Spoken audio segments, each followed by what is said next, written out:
Wade Davis, como muchos de ustedes ya lo conocen, es antropólogo canadiense, etnobotánico, autor, fotógrafo, y ha escrito alrededor de 12 libros. A través del Museo Botánico de Harvard, durante muchos años estudió las plantas del Amazonas y los Andes, y también sus estudios lo han llevado a lugares como Haití, Canadá, de donde es originalmente, y muchos otros países. En estos recorridos también ha estudiado los usos tradicionales y las creencias alrededor de las plantas psicoactivas.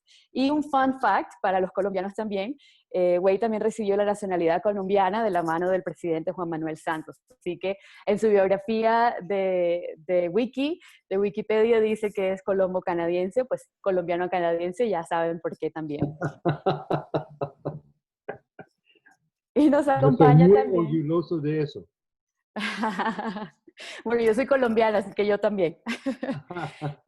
Y nos acompaña Nicolás Ibargüen, Nico, que es activista ambiental, que ha estado también haciendo estas charlas semanales con nosotros.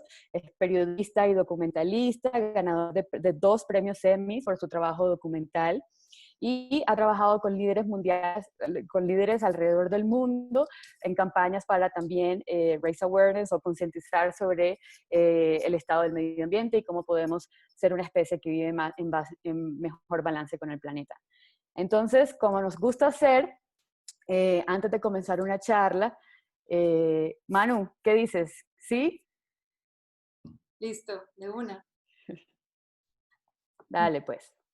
Siempre nos gusta empezar las charlas haciendo como una pequeña, súper cortica respiración, porque todos tuvimos que hacer magia para estar acá. Algunos que tenemos hijos, nos tocó organizarnos, dejar a un lado el trabajo, y puede que nuestra mente esté all over the place, en cualquier lugar. Entonces lo que queremos en este momento es que todos cerremos los ojos. Vamos a tomar una respiración profunda por la nariz y vamos a exhalar por la boca. Haciendo un ruido, tratando de verdad dejar y soltar todo eso que traemos del día, miedo, incertidumbre, lo que sea que haya ahí. Inhala por la nariz y exhala por la boca. Vamos a hacer una última respiración. Inhala por la nariz. Sostén antes de soltar y suelta. Quédate con los ojos cerrados. Y antes de que empecemos esta charla, los quiero invitar a que se imaginen que están en la selva.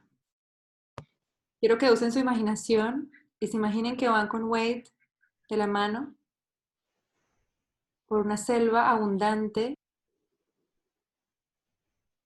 llena de vida, que pueden sentir el río, escuchen el río, cómo suena. Miren a su alrededor, qué animales van a su alrededor, qué personas los acompañan. Y quiero que vayamos juntos a un lugar seguro, donde ustedes se sientan seguros. Estemos alrededor del fuego.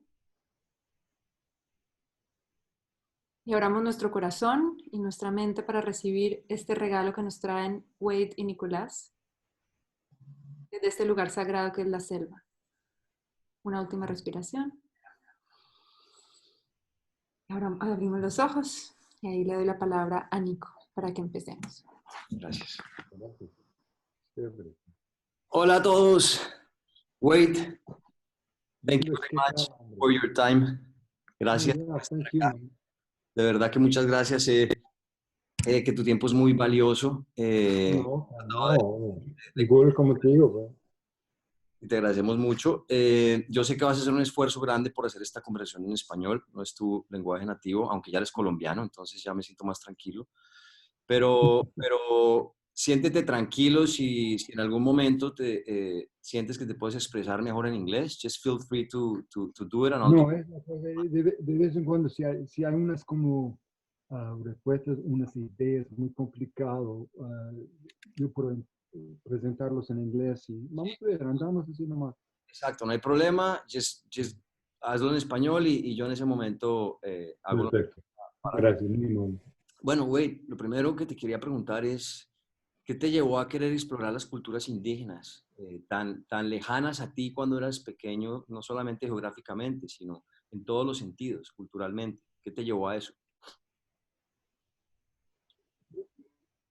Bueno, es que a mí parece que hay un peligro muy grave, ¿no? Es que sí, estoy muy preocupado si esa enfermedad COVID, si llega en las comunidades muy isolados, ¿no? En Amazonas más que todo, puede hacer un daño terrible. Por ejemplo, en los Estados Unidos, en la tierra de la gente indígena, Navajo, por ejemplo, hay un porcentaje de muertos, enfermos, muy grave, muy alto, ¿no? Y entonces, punto uno es que tenemos que proteger a la gente indígena y, en todas maneras, ¿no? Y también tenemos que pensar un poco qué es lo que podemos aprender de esa crisis, ¿no? A mí parece la cosa más como obvio es que por fin tenemos que ver que somos una especie biológica en un mundo viviendo, ¿no? La tierra viva y nosotros somos un parte de la tierra, no somos aparte de la tierra, ¿no? Y ese es un mensaje muy profundo de toda esa cosa de COVID. Y al mismo tiempo tenemos que ver cómo podemos salir de eso y qué es lo que podemos aprender de todo eso, ¿no? Y una cosa que es muy como casi milagrosa es que en todas las partes del mundo, mire el área en Los Ángeles, Katmandú, Delhi, los animales que están entrando a las ciudades en Barcelona, en México, en cualquier parte del mundo. Y también los ríos, por ejemplo, el río Medellín en Colombia ya está limpia. Entonces, la cosa es para ayudar a la tierra. La única cosa que tenemos que hacer es no podemos echar la basura, no podemos dañarle, ¿no? Entonces la tierra tiene una capacidad a recuperar que es tan profundo y estamos mirando eso, ¿no? Y ese es, para mí es un símbolo de esperanza que puede salir de esa crisis tan duro. Ok, thank you, Wade. Las religiones indígenas, ancestrales, tenían una relación por la naturaleza y sus elementos muy cercana. Veneraban cosas, muchas cosas de la naturaleza, muchos elementos de la naturaleza. Nuestra religión moderna no lo hace, eso no existe. Yeah. ¿Cómo crees que eso afecta la manera en que nosotros nos relacionamos con el planeta? Totalmente. Ahora sí puedo, Nicolás, permíteme hablar en inglés porque es un punto muy I'm gonna ask profundo, you in English for the English speakers then. muy importante, ¿no? Asking why the indigenous religions have a very particular and close connection to nature. They revere elements of nature that our traditional religions do not. So my question is, how does This is that affect the way that we relate to nature? this is the most important, es la cosa más importante de todo. Miren, every culture is faithful to its own interpretation of reality. Every culture thinks that it's the real world and everybody else is a failure to be them. What we say in English, cultural myopia, has been the curse of humanity. And we think that because of that, we forget that we as a culture are a product of our own history, a product of our own choices. And the Western paradigm, whether you call it modernity, whether you call it science, has given us great things. But it's got a very shallow history of 300 years in which we've been living on the ancient sunlight of the world. And just because that way of thinking appears to be dominant, appears to be ubiquitous should not suggest that it's the norm, that it's normal. On the contrary, it's highly anomalous in the human experience. We in the West desperately tried during the Enlightenment to liberate ourselves from the tyranny of absolute faith. We tried to liberate the individual from the tyranny of the collective, which was a sociological equivalent of splitting the atom. And in doing so, when Descartes said that all that exists is mind and mechanism, in a single gesture, he deanimated the world. As we tried to get rid of myth, mysticism, magic, we also got rid of metaphor. Science made a house cleaning of belief. The triumph of secular materialism became the conceit of modernity. The notion that the flight of a bird could have meaning, that a mountain could be the abode of a deity, that a forest could be the homeland of the spirits, was ridiculed, dismissed as ridiculous. And that way of thinking determined how we interacted with the natural world. Ours has always been a model since the Enlightenment of exploitation, extraction, based on the idea that the world is inanimate, inert, just waiting to be exploited, right? And that is not the way that most people around the world think of it. We often use this word, the indigenous people. What does that mean? We're all indigenous to the planet Earth. And it creates a false dichotomy, the modern world, the indigenous world. The truth is, Nicolás, there are 7,000 voices of humanity, 7,000 languages, each a flash of the human spirit, each the way that the soul of a culture comes into the world. Every culture has something to say. Each deserves to be heard. Each is a unique answer to a fundamental question. What does it mean to be human and alive? And the way we think about the world, in which the human being exists alone on a stage set, with the animals and the plants just props to support our drama, is totally the extreme anomalous example. Every culture, aside from ourselves, bases their relationship on reciprocity. The idea that human beings are owed something by the earth in turn deserves the loyalty of human beings. And that notion of reciprocity is what drives most relationships. And the reason this is so important is because metaphor is what determines the human experience. If I believe that a mountain is a pile of rock, nothing more, I don't hesitate to tear it apart. If I believe that a mountain is a deity that will direct my destiny, then I treat it in a different way. Most peoples around the world are like the Barasana and the Macuna of the Colombian Amazon, who literally believe that plants and animals are just people in another dimension of reality. And if there's one lesson to come out of COVID, it's that we are just one species on the planet. We're a biological species on a biological planet, and we better realize that we have to change our ways. And the very existence of all these cultures and their different visions of life puts a lie to those of us in our culture who say that we cannot change when we know we must change the fundamental way in which we inhabit the planet.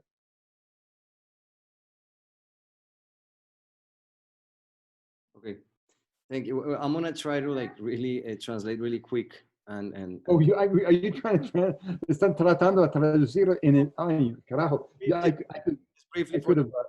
just briefly for the people that doesn't speak Spanish here, just the main points that I think I grabbed from your very eloquent response, and thank you for that, is basically that en español, básicamente que pues la religión moderna de un solo zarpazo removió toda la las tradiciones y nuestra conexión con las cosas, con la relación con el planeta, con la naturaleza, con los árboles, con los pájaros, con todo de un solo zarpazo, quitó toda esa relación y dejó de ser especial. Entonces ya empezamos a ver, en vez de ver una montaña como lo que podría ser como un ancestro o un árbol o lo que fuera, ya solamente pasó a ser un grupo de piedras o simplemente algo para extraer y para ser utilizado y no sagrado. Entonces la religión, digamos que de un solo zarpazo quitó toda esa mitología y esa historia rica entre todos los elementos que existimos en este planeta. Y nosotros solamente somos una especie de esa fábrica compleja de la vida que ha tomado más de 4 billones de Y años. la cosa importante también, Nicolás, es la idea que tenemos nosotros, que la Tierra no tiene ánimo, que la Tierra no está viviendo, es solamente piedras y cualquier cosa. Viene de un punto en nuestra historia, durante el tiempo de Descartes y todo, en que nosotros estamos tratando en una manera muy como sincero y muy como sano. Estuvimos tratando a escapar la tiranía de la iglesia, ¿no? Y estamos tratando a liberar, to free the mind of man, right? Estamos tratando de hacer algo muy bueno. Y desde esa tradición intelectual llega como la manera de la ciencia, de medicina moderna y todo, muchas cosas muy buenas. Pero al mismo tiempo, cuando nosotros, en una manera, cuando decimos que la tierra no tiene ánima, que no tiene alma, que no está viviendo, bueno, en ese caso nosotros podemos explotarlo en cualquier manera. Y como un joven que creen que un cero es solamente piedra y barro, va a estar un humano distinto que un muchacho de un gente indígena en los Andes de Colombia que piensa que un cero es la hija de un dios, ¿no? Y no importa si quién tiene razón. No es como nosotros tenemos razón, ellos tienen razón, estamos equivocados, ellos. No, es la idea, la metáfora que anda la sociedad, ¿no? Y si creemos que la tierra está viviendo, y entonces casi todas las culturas del mundo, más que la mayoría, creen que nosotros tenemos que mantener una relación con la tierra que en el fondo es reciprocidad, ¿entiende? La tierra tiene que dar a nosotros sus regalos, pero nosotros mismos como humanos tenemos que proteger la tierra. Es muy sencillo. Es muy complicado con los ritos y con los... No es de que esté bien y mal, sino el impacto que tiene eso en la tierra. Correcto. ¿Ah? No es de que esté bien y mal, sino es el impacto que tiene esa relación en Lo el siento, planeta. hermano, perdiendo la... ¿Ahí me escuchas? Sí, estoy perdiendo un poco, ¿no? La cosa importante es que en la mayoría de las culturas, nosotros no somos la mayoría, somos el más poderoso, pero no somos el mayoría, ¿no? Al contrario, ¿no? Y, y, y, y, y las ideas que nosotros tenemos, por verdad, um, uh, have brought us to this place where we're in serious trouble. And en la mayoría de las culturas, cada ritual, cada canción, cada como momento, it's like a prayer that reaffirms the fact that human beings are not the problem, we're the solution. Because we're the only ones that can protect the earth. That's what every culture of the world thinks, except us. And this isn't to say that we should go to a pre-industrial past or that anyone should be kept from the genius of the modern world. but rather that we should humbly recognize that the very existence of these other visions of life puts a lie to those of us in our dominant culture who say we cannot change when we know we must change the way we inhabit the planet. And that's the message of COVID. Wake up. Ese es el mensaje de COVID. Hay que despertar, hay que ver, hay que mirar, hay que cambiar. Este es el mensaje de ese como crisis. Yo pienso que es un mensaje muy amoroso que el planeta nos está dando ahorita a la especie humana, decirnos, hey, wake up call, despierten, porque tenemos Exacto. que nos estamos relacionando. Tú has dicho anteriormente que la sensibilidad con la naturaleza no es exclusiva de las culturas indígenas, pero yo veo la cultura moderna y veo que estamos absolutamente desconectados del mundo natural, de nuestros ancestros, de los rituales. Entonces, ¿qué piensas de eso? Bueno, ese fue como inevitably a consequence, en consecuencia de las ideas de Enlightenment. When we liberated the individual from the family and the community, we brought great freedom, but we also created isolation and we removed the blanket of comfort of faith. I mean, that's just what happened. So we don't think twice. No tenemos un primo que está viviendo en Miami, tenemos un como abuela que está en Paris, tenemos un otro como cuñado que está allá y tenemos como la madre y el papá que no están viviendo juntos porque están separados y nosotros somos totalmente isolados, solos, ¿no? Y como somos solos, tenemos mucha libertad, pero lo que no tenemos es la cobeja de fe, la cobeja de la comunidad y todo. Y nosotros tenemos, en una manera, tenemos que buscar el camino en que nosotros podemos andar juntos en una manera para fomentar y para crear una otra manera a vivir y a tratar la tierra, ¿no? Es obvio, ¿no? Y una otra cosa muy como profundo de toda esa cosa de COVID es como ahí está mi hermano Andrés Osfina, para tantos años Andrés y yo y con Carlos Vivas y otros estamos tratando a limpiar el río Magdalena como un mensaje, para mandar un mensaje de paz al mundo sobre la realidad de Colombia. Pero la cosa increíble es, para limpiar el río Magdalena no tenemos que hacer nada, tenemos que parar, no podemos echar la basura y todo eso, ¿no? Pero mire, en todas partes del mundo, mire como las fotos de Delhi, Katmandú y Los Ángeles, que ya está limpio, ¿no? Los ríos, el río Medellín mismo es como es un río para las truchas, pues, ¿no? No es como y también los animales que están llegando en Barcelona, la tierra misma tiene potencia a recuperar, que es tan profundo. Y yo creo que ese es otro punto muy importante.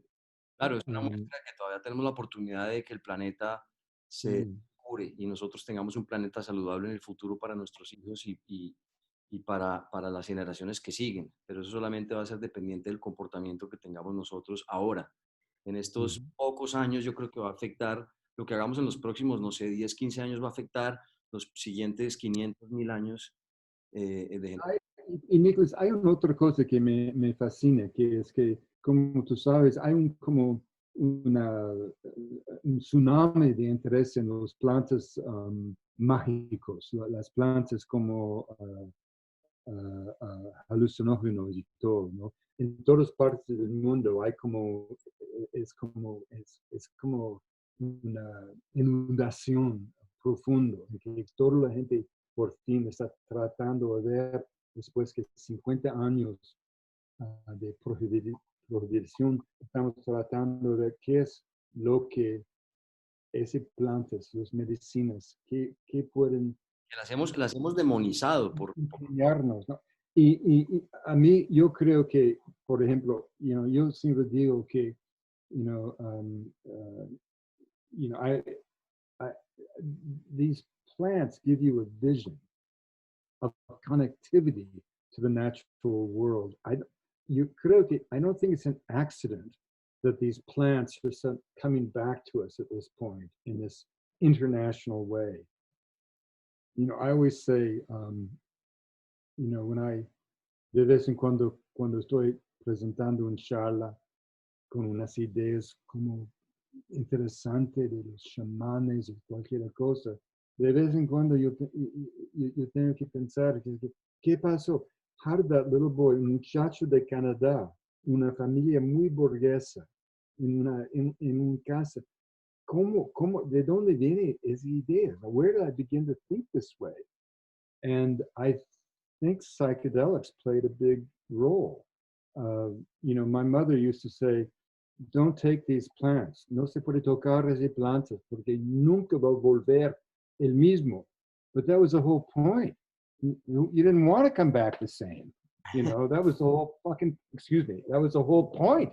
And we didn't come back the same. La cosa es que I wouldn't write the way I write. I wouldn't think the way I think. I wouldn't treat women the way I treat women. I wouldn't understand homosexuality. I wouldn't love nature. I wouldn't understand photosynthesis. I wouldn't be who I am if I hadn't lay prostrate before the gates of awe, having taken San Pedro or ayahuasca or, los hongos, cualquier cosa. Yo no estoy diciendo que todo el mundo tiene que probar eso, pero para mí es interesante que hay unas como mensajes de esas plantas y en ese momento es muy importante que escuchamos y oímos. Creo que es importante porque estas plantas pues han sido utilizadas por muchas civilizaciones y culturas por muchísimos años y definitivamente miles de años, definitivamente traen una conexión al planeta y esa interconexión que hay entre todo lo hace ver de una forma mucho más clara. Y nuestra sociedad lo ha demonizado y ahora pues me resulta muy satisfactorio ver que de cierta manera hay como un interés nuevo por estas plantas alucinógenas y por estas medicinas tradicionales que me parece muy interesante. Es más, te iba a preguntar si tú es posible que nuestra sociedad le dé una entrada a volver a experimentar esta medicina poderosa que al final del día no tiene nada que ver con la forma en que nosotros vivimos y nos está dando una visión del mundo muy diferente y nos está volviendo a reconectar con el planeta y volviendo a ver que todo está vivo, que una montaña no es un grupo de rocas y que un árbol no es un pedazo de mueble y estas plantas nos van a ayudar a ver todo eso. Entonces, es un contraste muy fuerte con nuestra cultura. ¿Tú sí ves posible que nuestra cultura lo acepte? Bueno, poco a poco. La cosa con las culturas, todas las culturas están cambiando en cualquier momento, ¿no? Es la vida. Y, por ejemplo, en Colombia, cuando yo era muy joven, como en 74, 73, y cuando yo estoy como viajando en Colombia y tratando de visitar los hermanos mayores, ¿no? Los arahuacos y los cobes. En ese tiempo, los parientes de mis amigos en la Universidad Nacional siempre me dijeron por qué quiere vivir con la gente sucia, ¿no? Ese fue en el año 74, ¿no? Ahora, los últimos 5 presidentes colombianos han viajado a la sierra antes que para dar homenaje a la gente, ¿no? Y ahora los hermanos mayores, los mamos en Colombia, su voz es muy fuerte, ¿no? Es como un símbolo del patrimonio del país, ¿no? Entonces, la cosa es que nosotros somos muy como impacientes, pero los cambios son claro que todavía hay muchos problemas, pero los cambios son muy profundos.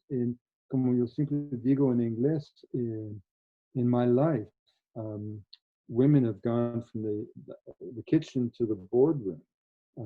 People of color from the woodshed to the White House. Gay people from the closet to the altar. What's not to love about a civilization capable of such transformations? When I was a boy, solamente tratando to try to persuade someone not to throw garbage out of a car window was a great victory, an environmental victory.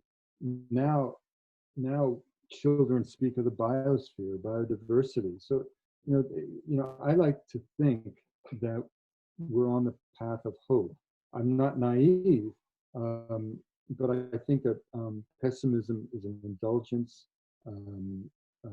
Despair and insult to the imagination.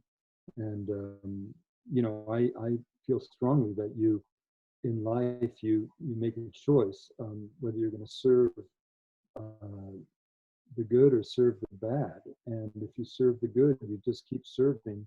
And you realize that you never expect to win. The destination is not a place, it's a state of mind.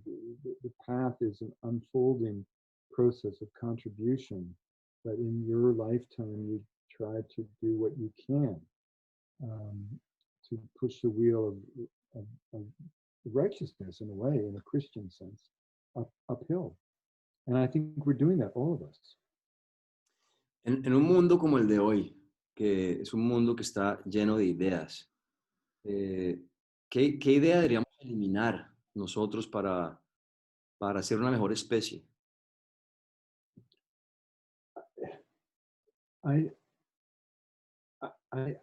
Yo creo que la cosa más importante en una manera es que tenemos que aprender y entender la importancia de un fórmula científica, photosynthesis.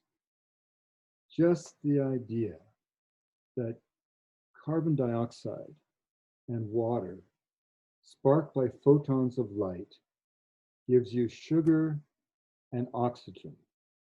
That is sacred verse. That is what children should be taught in kindergarten. That's what should be inscribed over the doorway of every school. That's what any politician who doesn't understand photosynthesis should not be able to run for office. I mean that. I mean, that is the formula of life. And if you don't know that, it's funny, Nicolás, my dear friend, Timoteo Plowman, salió un libro en los años 70 como La vida secreta de las plantas, en que el escritor estaba diciendo que las plantas tienen tanto interés en Mozart, y Haydn, y la música y la toca humano y todo. Y Timoteo me dijo que es totalmente una mierda, pues, ¿no? Why would a plant give a shit about Mozart? And even if it did, why should that impress us? They can eat light, pueden comer luz. ¿Eso no es suficiente? No, I mean, come on, So biology, back to Nicolás, back to la crisis de COVID, no? We are biological beings. We have to, the first thing we must understand is biology. You couldn't, whether you're, with Johanna in Mexico, the great universities of Latin America, you could not graduate from Los Andes, the Nacional, Javariana in Bogota, if you couldn't tell a poem from a work of prose, a photograph from a painting. But you can graduate from any one of those great institutions, go to law school, become a politician, and become president of either Mexico or Colombia or Canada or any other damn country in the world without ever having studied biology. now that is crazy. That's what's happening right now in the world. Es lo que está pasando. Sí, seguro, ¿no? Pues, Es una cosa que tenemos que cambiar porque if you don't understand the wonder of nature, how can you be expected to protect it or understand it, you know? tenemos que cambiar todo el sistema de educación bajo el cual estamos regidos, como lo estás describiendo, porque no Totalmente. pasen por este sistema, como tú dices, no conociendo la importancia del sistema natural, de los ecosistemas que nos están dando la base de nuestra vida. A mí parece que hay dos cosas solamente que vale la pena estudiar. La antropología para entender nosotros mismos como humanos y la biología para entender la vida y la tierra en que nosotros tenemos que buscar y encontrar una manera de vivir, ¿no? You know, it's a funny story. I never studied biology until third year of university. I went to Columbia and I just fell in love with plants because of Columbia. I mean, how can you not fall in love with plants in Columbia? And I came back and I was, you know, third year of university. And the night that I understood photosynthesis, I was in the Biblioteca de las Ciencias in Harvard. And the security guards had to come and take me away. They arrested me because I screamed so much. I was so happy. I was so full of delight. I started running around like a crazy, un locuro. Running around to every student in the library saying, do you ever understand? Plants can eat light. They can eat light. And I just was, and the security guards had to take me away. And it's true. You know, it was the only time I've ever been arrested in my life was then. And it was just because I couldn't believe the miracle of biology. And I think that everybody, if todo el mundo puede entender eso, ¿no? Más que todos los chicos, ¿no? Los chicos están esperando para eso, ¿no? You know? Entre todas las culturas que has estudiado, porque you have studied a lot of cultures, estudiado, ¿qué encuentras similar entre todas? I would say la cosa más profundo is the idea that of reciprocity, that human beings owe something to the earth owes something to people. That's a simple thing that plays out. So, for example, in the Amazon, you know, the Barasana de Macuna, el curandero no es un médico, no es un preta, no es, he's more like the curandero, the paye, the shaman is more like a nuclear engineer who goes into the heart of the reactor and reprograms the world. That's what in these cultures, every prayer becomes a declaration that human beings are not the problem, they're the solution. Every prayer and ritual is a prayer for the well-being of the community and the entire natural world. This is something you find, you know, I don't know how many cultures I've lived with, hundreds, and we're the exception, you know. And then the other beautiful thing about culture, you know, people always are saying, you know, how do you create connection with a strange culture? Well, it's exactly the same way that you would make connection with my family. You know, if you turn up at my door and ask to study my sex life, I'm going to call the police, right? But if you turn up with good manners, kindness, it's never bravado. It's love. Love is a conduit to culture. And, you know, eat what's put in front of you, sleep where you're asked to sleep. I mean, this is what I don't understand. People, the one thing, because I've been doing this, it's like when I went to Columbia when I was 14. I don't know if Nicholas, if you know that story. But, you know, mi madre fue una mujer muy humilde, pero muy como fuerte en una manera. Y en el año 68, cuando era muy joven, como 14 años, él me dijo que castellano es la idioma del futuro. And so she worked all year as a secretary to save the money to allow me to join un grupo de alumnos that were going to Cali, Colombia. And I was the youngest, I was 14, and they were 16. And they spent all summer en Cali, en el club campestre. Yo, por suerte, yo estuve afuera de la ciudad, en la montaña, alrededor de Cali, al lado de los caminos que llegan hasta el Chocó y el mar Pacífico.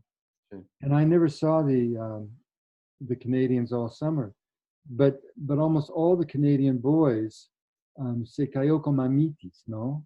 They were always like, you know, mommy, mommy, mommy, I don't like, you know, no, I don't like the food. And I not only did not get mamitis, I felt I had finally found home. And all the Colombian mothers, I only learned this years later, all the Colombian mothers were calling each other for telephone, saying, why can't these other Canadian boys be like little Willie's so happy. I wasn't just happy. I mean, I kissed my first girl. I got drunk for the first time. I was able to dance with a girl and then dance with her mother. In Canada, you don't do that. And I just fell in love with Latin culture.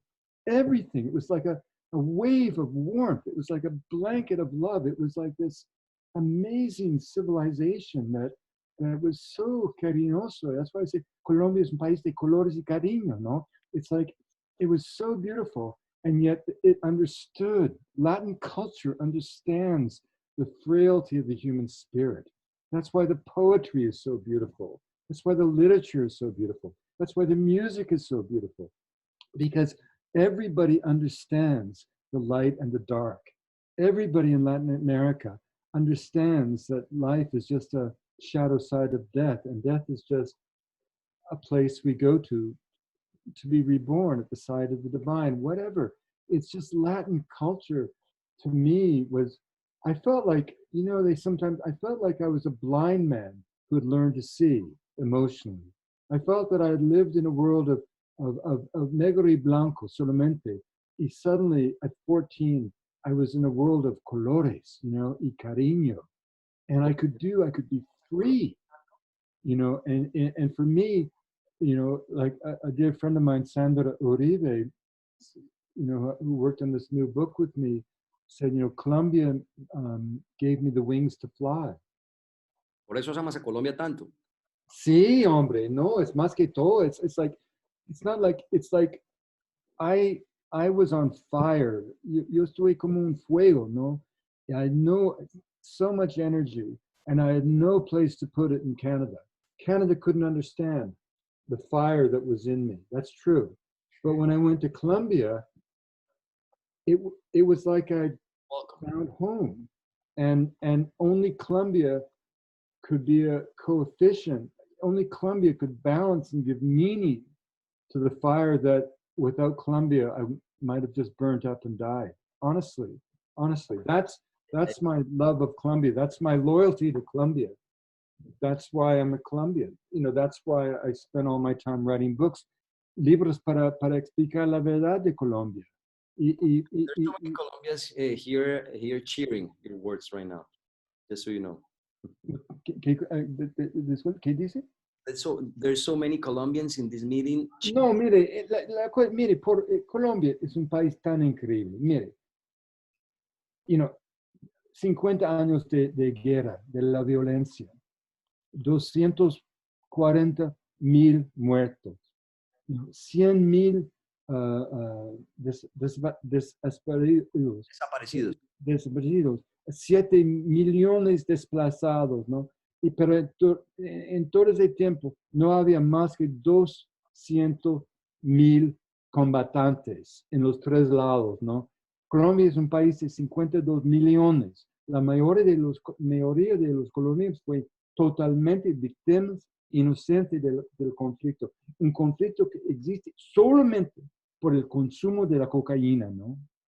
Es una planta sagrada, además. Es una planta sagrada, además. Claro, pues, no, pero la cocaína, you know, es como, la cocaína y la coca es como papas y vodka, ¿no? la planta es sagrado, pero la cosa es que la cosa increíble en Colombia es después que todo eso, la sociedad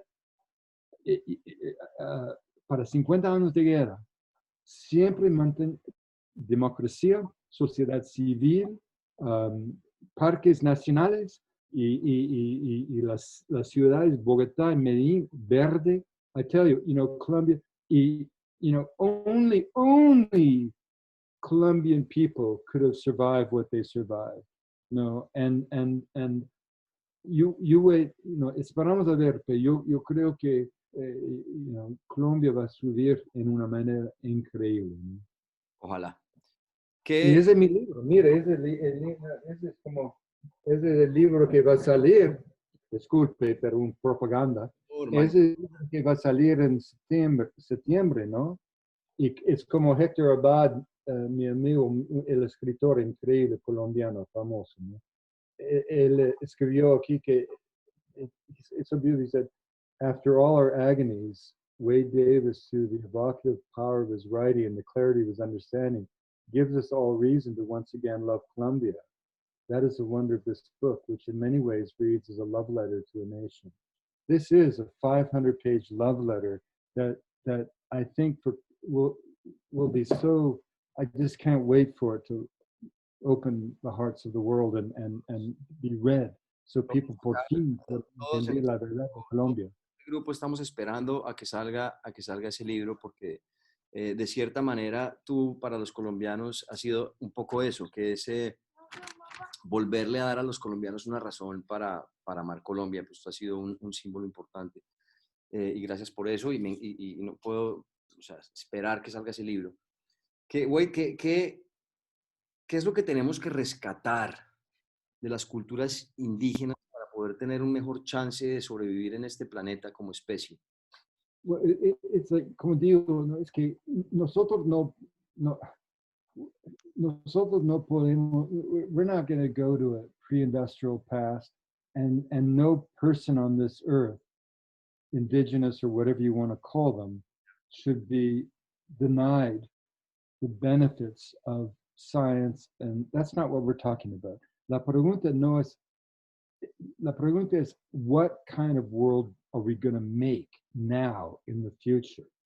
And to me, the most important thing is for us to understand that in this Western paradigm, that the choices we made weren't bad choices. Descartes was not a bad person.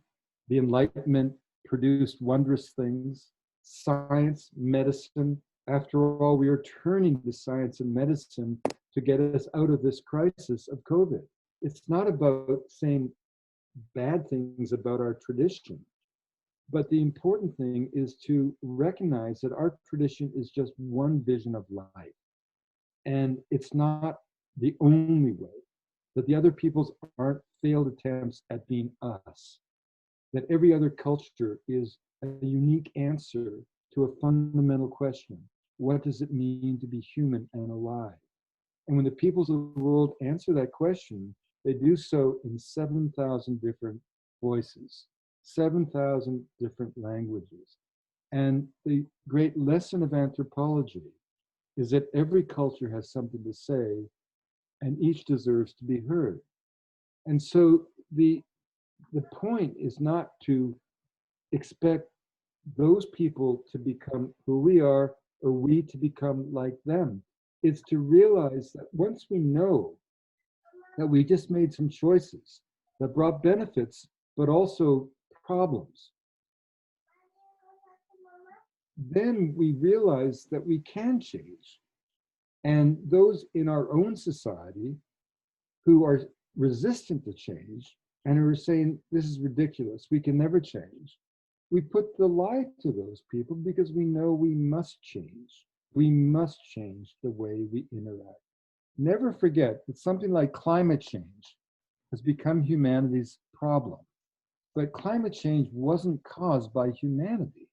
It was caused by one narrow subset of humanity that for the last 400 years has been living on the ancient sunlight of the world. That's what climate change has come about. And incidentally, it's the indigenous people of the world who are dealing with the consequences of climate change and in many ways doing more to try to fight it through ritual than others. You know, peoples all around the world are trying to deal with climate change. I mean, that's why the ritual activity in the Sierra Nevada, the people of Barasana in the deserts of Australia, you know, indigenous people are actually trying to do something about it by their terms. But I think the most important thing is not to denigrate the West, but to accept that we've made choices. And the choices have given us great things and have forced us to compromise and lose certain things, which is fine. But at this point in our history, we can no longer see this earth as simply an inert body ready to be exploited. You know, our economic models are all arrows when they need to be circles. To define economic well-being as perpetual growth on a finite planet is just the economics of delusion. So we just have to change. Eso me lleva a esta pregunta que es muy interesante y es que vivimos bajo un sistema capitalista y yo llamo casi que el capitalismo es como la nueva religión. O sea, capitalism is like the new religion. Sí, totalmente, ¿no? Pensamos que ese es nuestro Dios y profits y utilidades es lo que perseguimos como sociedad. Y lo malo de eso es que los valores están puestos en algo muy arbitrario, que es en el valor que le damos a los billetes, a la moneda, pero el valor no está puesto en los ecosistemas que nos dan el oxígeno que necesitamos para respirar, el agua limpia, en las selvas que regulan desde el clima hasta muchas otras cosas. O sea, la base de la vida no tiene ningún valor en nuestro sistema capitalista. Yeah, I mean, the capitalist system only manages to be profitable because it doesn't take into account in the calculus of economic planning the negative impact of the capitalist deeds. If a person had to be paid, if a person who is putting toxic waste into the Magdalena River had to bring that act into their business plan, their profit balance would change. We've been able to, for 300, 400 years, do this system of economy because we have thrown everything into the commons at no cost. You know, polluting the air, polluting the rivers, destroying biodiversity in the capitalist model have no costs. So it's absurd. You know, there's no line item that says, if I'm going to put these tons of waste into this river and kill these fish and impact these people, I have to put into my business plan something to mitigate that impact. We don't have that. But I'm not sure if it's, no estoy seguro que es capitalismo mismo. Es que look at the Chinese model, which is on the face of it, not pure capitalism, I suppose. But again, you know, the national support of China has become making money, and whatever political system we define the Chinese weird kind of combination of lingering Marxist-Leninist, Maoist kind of central control, together with this kind of, you know, worship of profits and money, and, you know, there's not even quite a political label for that. But believe me, they're certainly no more sensitive, no closer to the way we need to live than are the worst of the Americans or the worst of whatever, any of us, you know. I mean, you know, it's more, I think at some level, we're entering a time where it's going to be, it's a struggle, not necessarily between economic systems, but algo mucho más fundamental. You know, it's going to be and I don't mean to sound naive, and I also don't mean to sound naive about Colombia. And when you, in ese libro, por ejemplo, there's parts of this book that drip with blood because that's a true story. It's not like I'm naive, but I do think that at some level, what we're looking at, it's not a struggle between capitalism and communism or socialism. I mean, we all know the economic models that work. Some kind of social democracy, as practiced in Europe and places like Canada, just seems to be about the best system that works. En el caso de COVID, por ejemplo, el caso de Canadá es totalmente distinto que los Estados Unidos, ¿no? Nosotros casi no tenemos muertos, casi no tenemos casos, ¿no? Es porque tenemos un sistema de salud y sociedad socialista y todo. Pero, The point is the real thing comes down to greed or grace, generosity versus covetousness. That's a fundamental question before humanity. claro, porque even in societies, incluso en sociedades como la de Canadá, tenemos los tar sands, por ejemplo, Totalmente, ¿no? están destruyendo Totalmente. estos ecosistemas que, muy valiosos y que nos están dando un servicio gigante. Oh, claro, claro, hombre, no estoy diciendo por un momento que Canadá es un país perfecto, al contrario, estamos en petro state, ¿no? Pero es la cosa, greed versus grace, generosity versus vulgarity. I mean, how are we gonna, the discrepancy between what people don't understand about the United States right now is that it's a shadow of what it once was. It is a nation that is in total descent and eclipse. It's very sad in a way. Yeah. But the chasm between those who have and those who have not, and the reason in part COVID has been so terrible is because of their healthcare system and because of poverty and because of people who are physically unhealthy because of poverty. I mean, the United States has been in serious decline for a very long time, and it's very sad to watch it, actually. Todo el mundo se está preguntando en estos momentos del COVID, ¿cuándo vamos a volver a la normalidad? No vamos a volver a ningún sitio, ¿no? La historia, la vida no es, no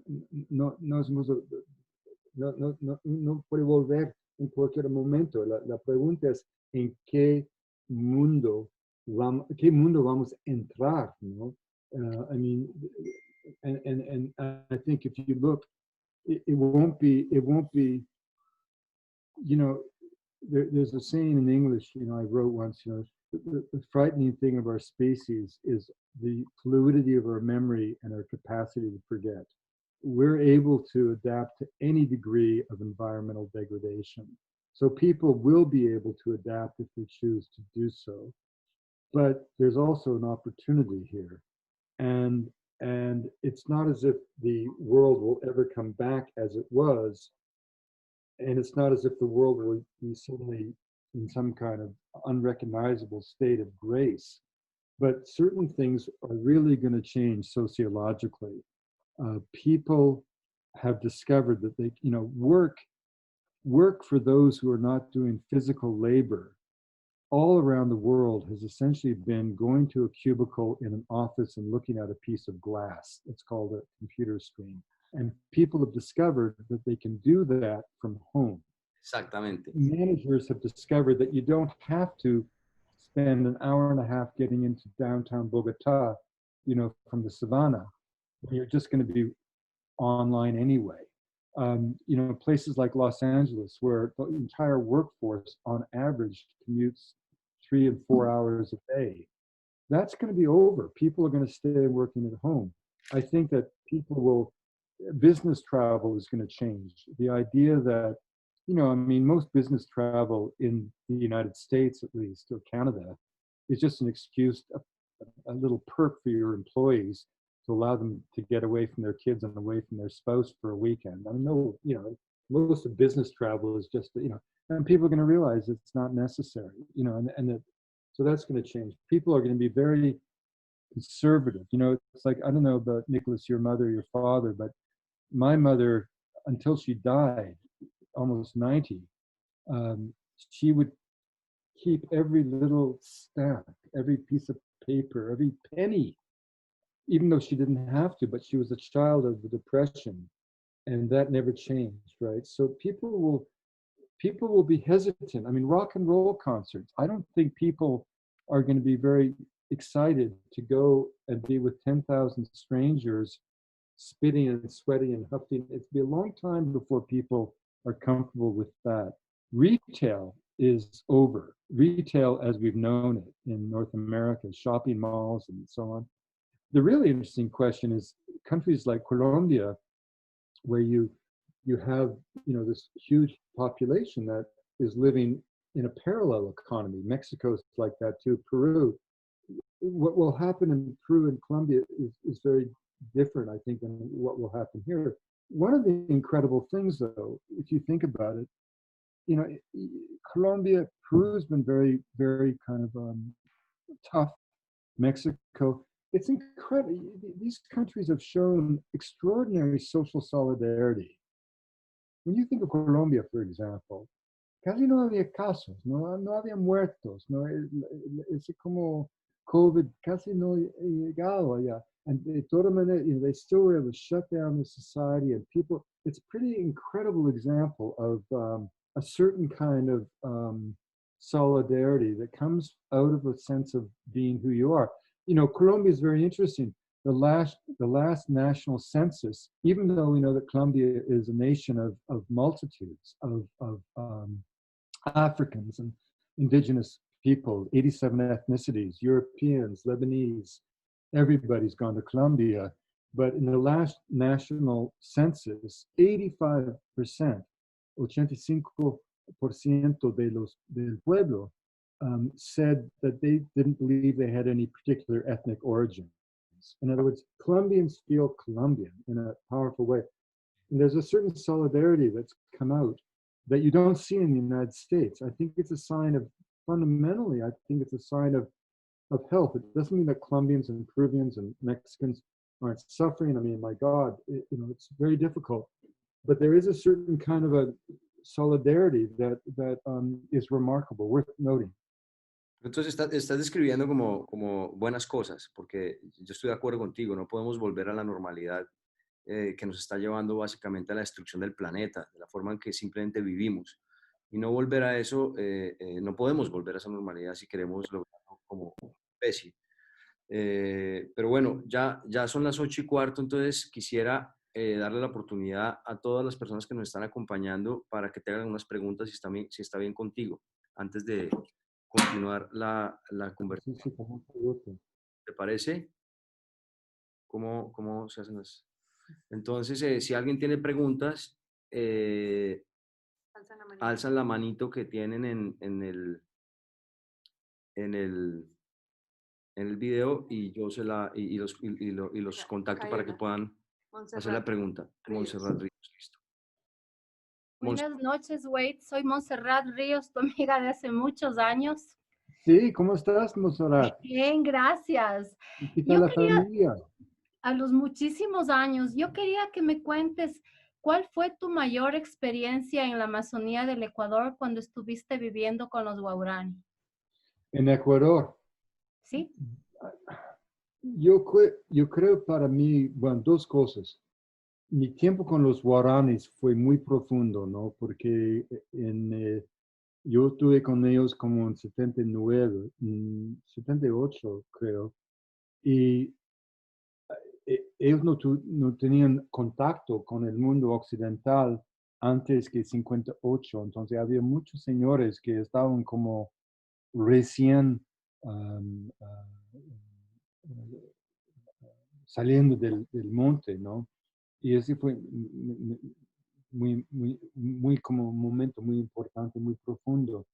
Y también un tiempo que yo estuve con los cofanes, con mi amigo Randy Borman, que fue el jefe, y una vez como tomamos viaje con ellos, ayahuasca con ellos, en una manera muy como tradicional, y en esa experiencia yo aprendí mucho sobre la vida de ellos en la selva. Y los cofanes, tal vez, como dijo mi profesor Schultes, el botánico famoso, si hay un grupo indígena que tiene un conocimiento de las plantas medicinales, tóxicos y todo eso, más como profundo de cualquier otro, puede ser los cofanes, en Colombia y también en Ecuador, ¿no?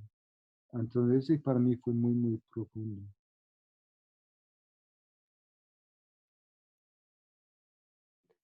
Gracias, Wade. Ahí te vas a otra pregunta, Aníbal. Buenas noches, Wade. Hola, Nicolás. Bienvenido, muy contento de conocerte, conocer a Nicolás. Yo tengo una pregunta sobre la actitud que nosotros, que se supone que somos pro naturaleza, pro paz, pro paz, digamos, ¿qué actitud tener contra esas personas tan contestatarias, tan agresivas, tan mercachifles, tan comerciantes de las cosas que no le dan valor al agua, a los páramos, y que a veces son muy, muy agresivas para expresar sus cosas y para imponerlas? Y uno dice, bueno, yo quisiera pelear, yo quisiera hacer... No, pero se supone que no, la actitud es defendernos. ¿Qué sugieres tú qué actitud debemos tener para comenzar a trabajar pacíficamente, o no sé cómo, y defender la naturaleza que se nos está acabando? Sí, no, tiene razón. Yo creo que absolutamente que tenemos que pelear, tenemos que utilizar las leyes, tenemos que creer las leyes, ¿no? Es que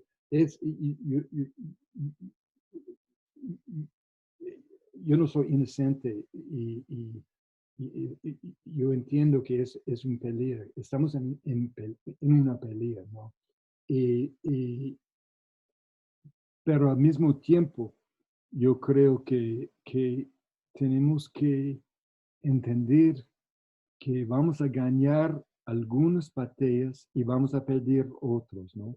Y entonces yo mismo en mi vida, yo trato a tener una actitud en que el proceso es la cosa importante.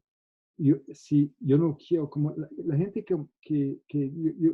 por ejemplo, yo tengo 66 años y todavía yo tengo como un espíritu de un hombre joven en el sentido que estoy totalmente, si hay un pelea, yo voy a entrar. Todavía estoy tratando de hacer cualquier cosa. Yo voy a escribir otro libro para tratar a conseguir la justicia para alguien, ¿no? Yo estoy totalmente hasta hoy día caliente con cariño, caliente con deseos, ¿no? A cambiar el mundo. Y yo puedo vivir así, yo creo que porque no estoy, I don't have any expectations of winning. I think it's really important. And let me, I'm so sorry, lo siento tanto, pero puedo tratar de explicar un poco en inglés. Es que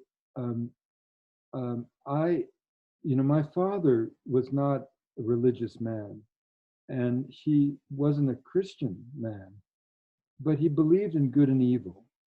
And he used to say, there's good and evil in the world. Son, take your side and get on with it.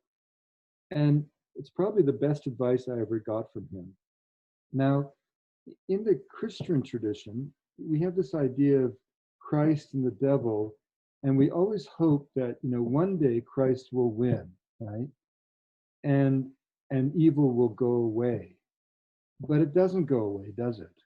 And in the Buddhist tradition, or even in the Vedic tradition, it's a very different attitude, and that's the attitude I've tried to live by.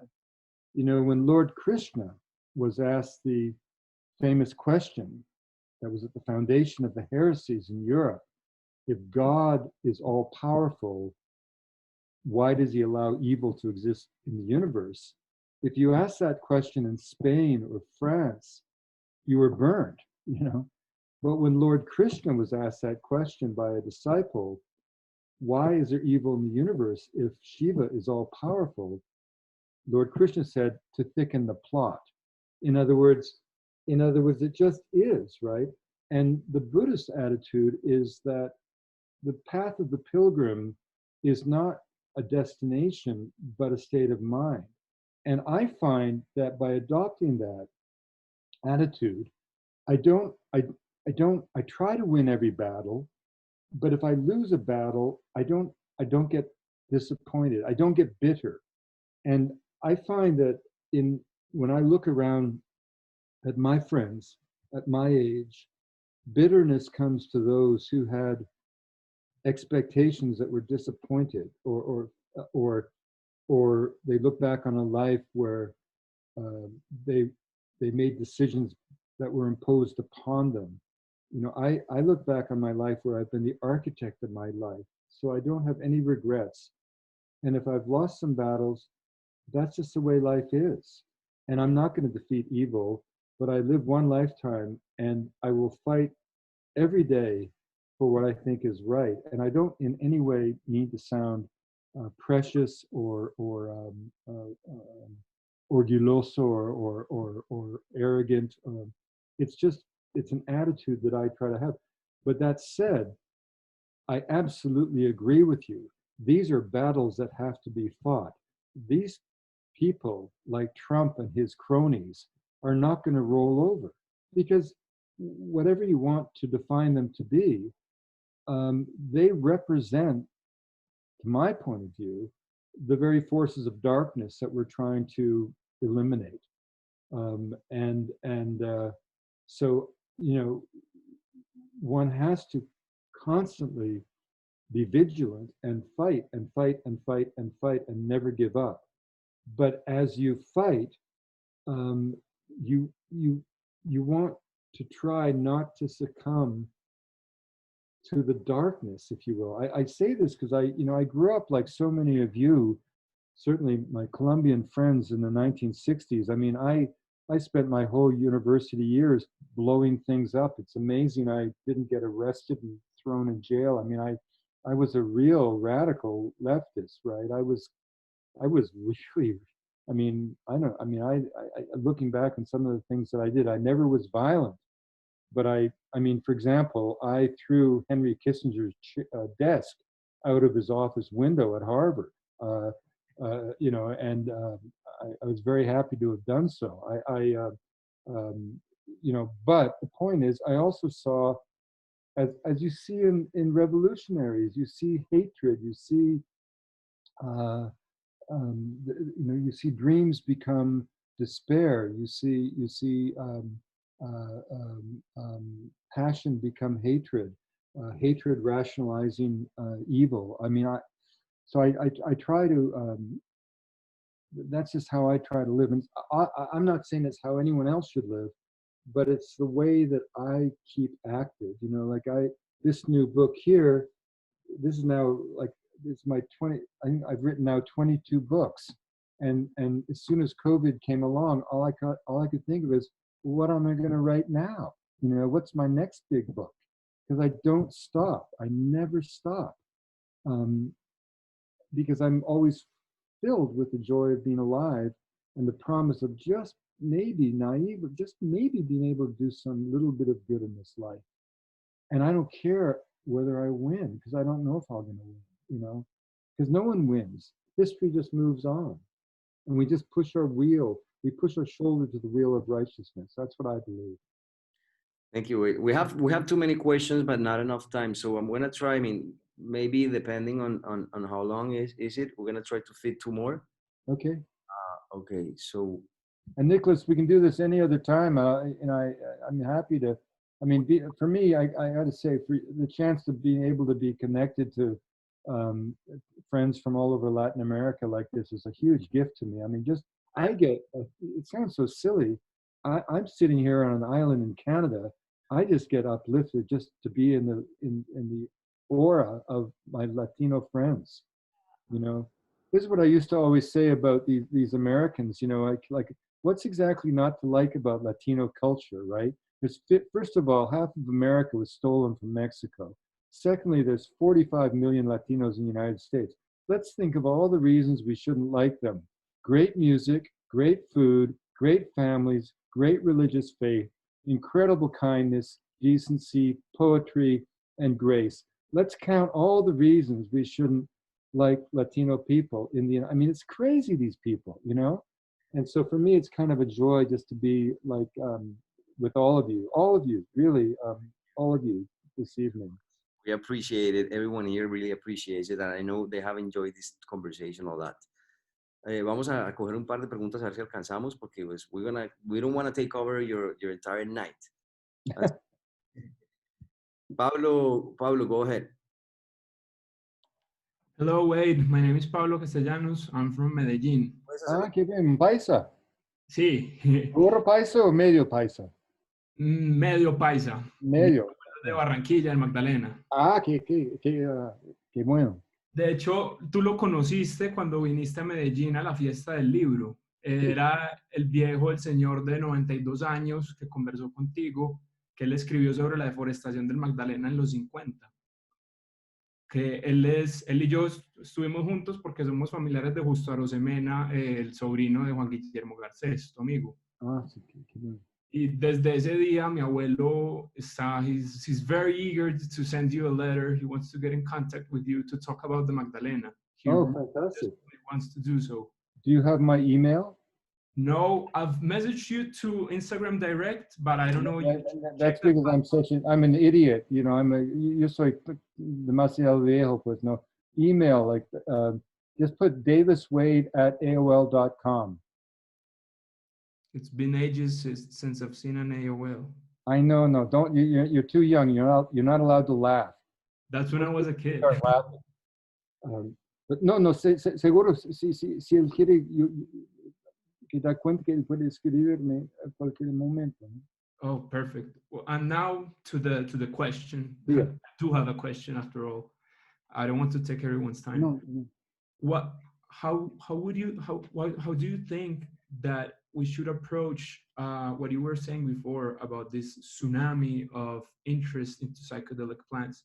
How do you think that we should approach them so that they don't become mundane, or that we don't lose the sense or the importance that they have? Because some people, it's true that a lot of people have gained a new and very important connection thanks to these plants, and that now we revere nature and our ancestral tribes with much more respect thanks to them. But there's no denying that there's also a lot of people that see no difference between yahe and ecstasy, between cocaine. Well, I think you know, there's a huge issue of you know, cultural appropriation, the commercialization. I want to translate the questions. Pablo pregunta que cómo hacer con este nuevo como interés en las plantas psicodélicas y en la medicina indígena y tradicional, para que no se vuelvan mundanas y se usen de una forma recreativa. No, es un problema en el caso. Hay por ejemplo, en una ciudad como Iquitos, hay no sé cuántos como centros de los ayahuasqueros. Hay como más como curanderos chipibo que hay chipibo en el monte. Pues no, es que es una y yo, el otra cosa es que mucho de ese como business, negocio sobre ayahuasca es como, it's all about, you know, how do I get better? How do I get healed? How do I? Y yo siempre estoy tratando de explicar para la gente indígena, no es una cosa de una persona, es la comunidad, ¿no? Ellos están tomando ayahuasca para viajar como los ancestros, ¿no? Para visitar los sitios importantes, para curar, para crear una visión de la sociedad en la selva, para entrar a la selva, para hablar con los animales y todo. And so I think, to your question, I think it's just very important that we, you know, we we do what we can to encourage people to understand how these plants were used in traditional contexts. And also there's a wonderful expression, modismo, casi en inglés, get the message and hang up.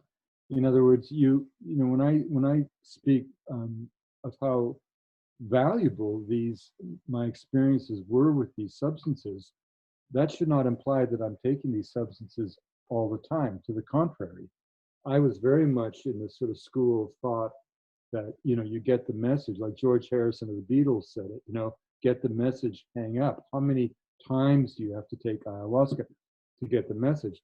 Now, some people put it, can really grow with repeated exposure to ayahuasca. It can be a path, of illumination. But the important thing isn't to suggest that people everywhere should be taking these substances. But if you take these substances in a cautious, judicious, sincere way, in the right set and setting, they can be profoundly transformative. But of course, they can also and will be exploited, as we are seeing. So this is the dance that's always been around these substances, but fundamentally, I think that they have a potential for good. And I'm saying this as someone who has totalmente un odio para cocaína. Para mí, cocaína es una veneno, no? And I don't care if someone wants to snort cocaine, but I think everybody should realize that everybody who buys street cocaine, everybody who uses street cocaine, everybody who celebrates street cocaine has the blood of Colombian people in their hands. And no solamente la gente, sino las selvas colombianas. And the forest, you have people, talking about trying to protect the tropical rainforest, and then they're using cocaine at their board meetings. I mean, come on. I mean, what are they thinking? But I think it's important to decouple the use of the traditional plants from that. But again, one has to be cautious. And this is just it's just another one of Colombia's gifts to the world. But like everything in Colombia, it's complicated. Thank you, Wade. I'll get in contact. Wade, gracias. Bueno, vamos a hacer la última pregunta. Entendemos los que se quieran salir ya llevamos 1 hora y media de conversación. Wade ha sido muy generoso con su tiempo, gracias. Y vamos a hacer una última pregunta porque ya estamos pues, sobre el tiempo. A ver, el que sigue es Fon Gómez. Hey, Wade, thank you for organizing this, Nicolás. My question is very, very fast. My mind's been blown for the past hour and a half. I just wanted to ask, I haven't read any of your work. This is my first interaction with you and your way of thinking and living. I wanted to ask if you had one book. I also just heard you wrote 22 books, so this is a tough question. Where are you from? I'm from Mexico City. Oh, fantastic. A book you might like is One River in English. Yeah, cool. In Spanish, it was translated by an incredible Colombian poet, Nicolás Ibargüen. And okay. Read it if you're Latino. I'd read his. I always say Nicholas's book is his book. I always say the translation. That's not my book anymore. It's his book, and it's so beautifully translated into Spanish. You should maybe check it out in Spanish. That's amazing. It's published in Mexico City, but it also has. There's a wonderful chapter in it when my professor, went to Huautla in Oaxaca and collected the first specimens of Tehuanacato, and that's what sparked the psychedelic era, in 1938. So that book, One River, is, I think, as a young person, you'd enjoy it. It's very important for Colombia. It was the National Library in Colombia selected the first 25 books of what will be 100 books to celebrate the 200th anniversary of Colombia. And it was picked in the first 25. And for Colombian young people, it became a kind of map of dreams, because for 2 generations, they couldn't travel in their own country. And yet that book was an account of me traveling in Colombia in the 70s where I just slept where my hat fell. And during all those years, I was never afraid. I mean, the warmth of the people enveloped me like a protective cloak. It was tailor-made for wonder. So that book is also in its own way a love letter. It's a story of coming of age as a young person, with also a biography of this wonderful professor who was kind of like my father. And it's a lot of love in that book. So that might be a cool one. Have you been to Colombia? Not yet. Oye, carajo, hombre, tiene que ir, pues, hombre. Carajo. Tienes que ir. I thought you were an intelligent-looking young man. No, it's always good luck. No, en serio, no. No, but I think that book will give you a really beautiful sense of Colombia. And then there's another little book I wrote, for some of these more philosophical ideas. There's a book called The Wayfinders, which came out, in Canada, and that's both very easy to find on Amazon. And that's also been translated into Spanish, but a little bit too academic for translation, I understand. Wayfinders, right? Yeah. But if you go to Amazon, you could find them all. But also, here's a cool thing you might like. Go to Netflix, and we made a film called El Sendero de la Anaconda, and it was a top documentary in the history of Colombia, and it's a beautifully shot film, which I think you'd enjoy. Perfect. Thank you so much. Okay, God bless you all. It's been amazing. How are you all doing in Mexico City? Are you in the capital? Yes. How's the lockdown? Are you guys still in isolation and all that? Yeah, we are. Yeah. How's it working out for the the poor people that have to work every day and everything? Yeah, I think it's not the same for everybody, and it's not possible for people in Mexico City to stop. No, it's like Lima. It's like Colombia. It's like, how can you? I mean, people won't eat, right? Exactly. Yeah, and the majority of the people can't afford to take a break. Yeah.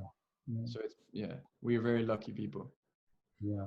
Well, that was fast enough, and someone else is praying for the last question, so I'm gonna give the last question to someone else.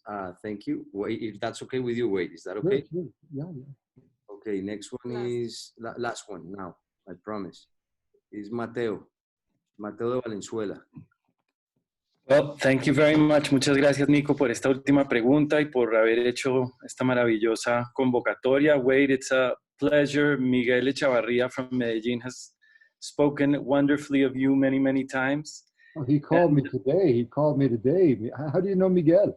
Miguel, I know him from, I stayed in his house a couple months ago, and I bet that our families have been connected for a while, but yeah, Miguel. You had a lot of fun in this house. Oh my gosh. I had a very cold shower, but very good.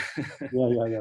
So my question for you is, amidst this time of the connection of the eagle and the condor prophecy and the Quetzal connection in the center, I'm working towards creating a channel between the medicine and the palate of the younger brother of ourselves. So like mixing sodium bicarbonate with coca leaf, or making a mambe latte, or creating an Amazonic chai, stuff like that. What are your thoughts about doing that? And I think that I've been Mateo, ¿puedes en español también para que la gente lo oiga?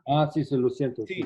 Entonces, yo estoy trabajando mucho en llevar las medicinas al paladar del hermano menor, que somos todos nosotros. Entonces, la mezcla de la hoja de coca con bicarbonato sin aluminio de Norteamérica para generar los puentes del cóndor y el águila, o un chai amazónico que tenga cacao, yerba mate, hoja de coca, bicarbonato, jengibre, algo que sea agradable para el paladar, porque es muy difícil que el hermano menor más que coca con cal y le guste, ¿no? Entonces, la meta y la pregunta, Wade, es ¿cómo podemos seguir haciendo para promocionar esto en el norte, sobre todo hacer puentes con Canadá y poder facilitar este movimiento? I mean, this is so important. If we start with just basic economics, I remember years ago, en los años 70, Yo pregunté a un campesino en Perú sobre todas esas cosas, si ellos pueden sembrar cualquier otra cosecha, y para eliminar la cosecha de la coca. Y ese campesino pone su mano en la tierra y dice, gringuito, ¿qué es lo que podemos sembrar en ese suelo cansado, ¿no? Y al mismo tiempo, hoy día en Colombia, un campesino puede vender panela, pero con coca puede ganar 1000 veces más, ¿no? And so coca is not going to go away. Yeah. So how do we find a way to create, short of total legalization, which is what's necessary, but a way for the campesinos to have a market where they can legally sell their coca? And the obvious solution is to promote coca as a nutraceutical. Coca is not cocaine any more than potatoes or vodka. Here's a curious thing. The efforts to eradicate coca fields began 50 years before there was a cocaine problem. In the 1920s, in Peru, physicians concerned about the well-being of los campesinos andinos looked up into the Andes and they saw poor sanitation, malnutrition, illiteracy, and they had to find a reason. And because issues of economics, land reform, distribution of wealth too closely challenged the foundations of their middle-class bourgeois world in Lima, they settled on coca as a source of all social pathologies in Peru. And so the efforts to eradicate coca leaves, the divine leaf of immortality, began 50 years before there was a cocaine problem on the streets of European and American and Latin American cities. In all those years, nobody bothered to do a nutritional study of the plant until 1975, when Andy Weil and Tim Plowman did it. And what they found was amazing. Coca is full of vitamins. Yeah. Coca has a tiny amount of, esta. Yeah. It has a tiny amount of alkaloid, which is a benign stimulant in a harsh environment. More calcium than any plant known from science. Perfect for a diet that lacked a dairy product. Enzymes which enhance the body's ability to digest carbohydrate at high elevation, perfect for the traditional Andean tuber-based diet. Coca not only was not a drug, it was a vital part of the nutritional regime of pre-Columbian civilization in South America. So why can't we market coca not as cocaine, but as a nutraceutical? It's a stimulant far better than coffee, which incidentally was born in Abyssinia. Coca was born in Colombia. And tea or chocolate or any other stimulant. It is a perfect stimulant for the modern era. It creates a mild sense of well-being, and it facilitates the ability to stay focused on a job with no sense of being drugged or having any drug in you. It quitar hambre en una manera muy suave, no? Which all of us know that it wouldn't be bad for us to lose a little weight. Coca is the divine leaf of immortality. And if, I find it just particularly ironic, and this might be a good place to end this conversation on, that the very country whose consumption of cocaine has been singularly responsible for Colombia's agonies is the very country that is denying the opportunity for Latin America to give this gift to the world. The very country that is prepared to poison the rivers of Colombia, to eliminate these fields, to create this war, to facilitate the war. Don't forget, in the last year before peace, The FARC were down to 6,000 cadre. They made $600 million from cocaine. You give me the Boston Boy Scouts and $600 million, and I can wreak havoc in New England, in the United States. The point is that the very country that's responsible for Colombia's agonies through its consumption of cocaine is the very country that's doing everything it can to poison Colombia's landscape, destroy its biodiversity, ruin the health of young children, and deny Colombia the chance to actually market to the world this plant that's been known for 500 years and more to be the divine leaf of immortality. This is what we need to do, is break the link between coca and cocaine and bring to the world the gift of the sacred leaf. And it is the most beautiful, incredible plant. Yeah. Incidentally, se acabó mi mambe. Estoy tratando en una manera muy duro con todos mis compañeros en Colombia para conseguir un poco de mambe, porque yo tengo que escribir un otro libro, ¿no?